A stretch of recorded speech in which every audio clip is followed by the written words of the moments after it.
Imagine stumbling across a masterpiece, not in a dusty attic, but on the floor of a European art fair.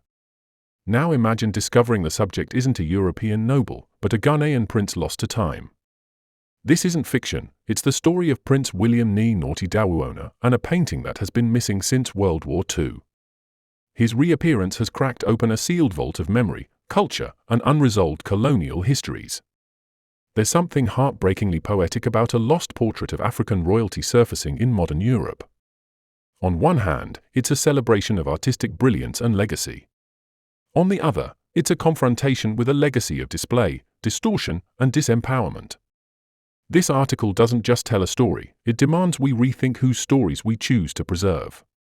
While Gustav Klimt may be a household name in art circles, the prince in his painting has been invisible.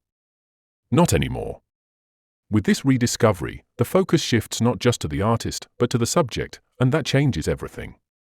We're reminded that the victors don't just write history, it's often painted by them as well.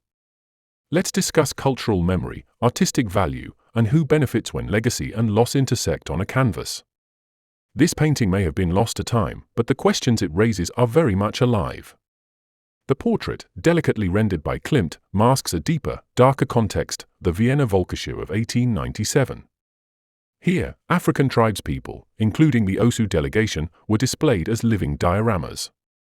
Klimt's brush preserved beauty but couldn't paint away the politics behind the frame. This wasn't inspiration, it was imperial optics. Dowuona's presence in Austria was not a royal holiday but a negotiation of power under colonial watch.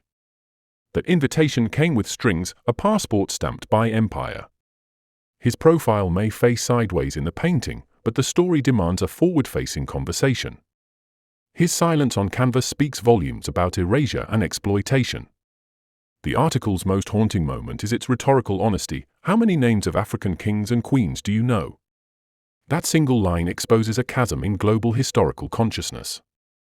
It calls on readers, particularly of African descent, to reconnect, reclaim, and retell. It isn't guilt-tripping, it's soul-searching.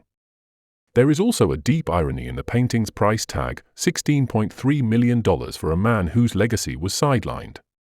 Capitalizing on colonial artifacts without reparative justice? That's not just unethical, it's cultural laundering. The artwork's beauty cannot absolve the history it's steeped in. Klimt's genius, of course, deserves recognition. But so does Dowuona's story, a tale of diplomacy, cultural diplomacy, and resilience.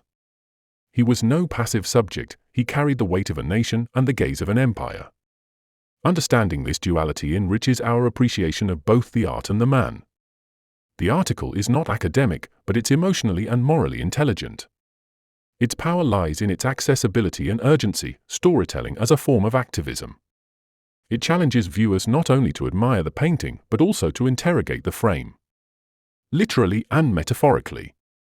Lastly, it reminds us that the Osu royal family still exists, still reigns, still remembers. The past isn't gone, it's just been poorly archived. And now that it's found, we must ask, who gets to write the label next to the painting? This rediscovered portrait is more than a canvas, it's a mirror held up to history's blind spots. Klimt painted a prince, but colonialism tried to blur the signature beneath. Now, the world sees clearly and must decide what to do with that vision. The article is a bold call to remember, reframe, and reclaim. It brings the past into the present with empathy, fire, and insight. The real masterpiece? The conversation it has sparked.